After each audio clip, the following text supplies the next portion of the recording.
38, quasi 39 gradi percepiti, umidità superiore al 90%. La provincia di Venezia affronta la giornata più torrida della settimana. Scattato da oggi il livello di allerta 3, quello più pericoloso per la salute delle fasce più deboli. Un livello che rimarrà tale fino a venerdì, senza lasciare tregua. Anche oggi centralini del SUEM subissati di richieste di soccorso per malori, ma in tutta la provincia a farla da padrone sono stati soprattutto i problemi tecnici. Uso massiccio di condizionatori d'aria e alta umidità. Risultato una raffica di piccoli blackout a macchie di leopardo, dal centro storico di Venezia fino a Chioggia, passando per Mestre. Intere zone senza corrente elettrica, interruzioni che non hanno risparmiato nemmeno i rifugi ideali di questi giorni, ovvero i centri commerciali.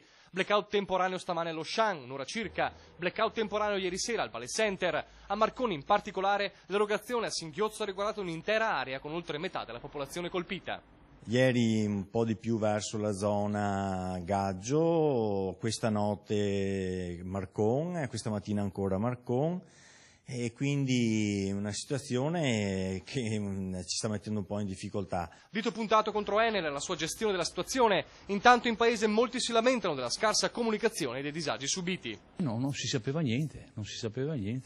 Questo blackout. E dopo la comunicazione tra uno con l'altro, che abbiamo telefonato, uno sì, ma guarda che sei senza corrente. L'impianto mi si è disinserito parecchie volte sul giro di un paio d'ore, in più anche ieri sera sono dovuto tornare da casa per riattivarmi l'impianto.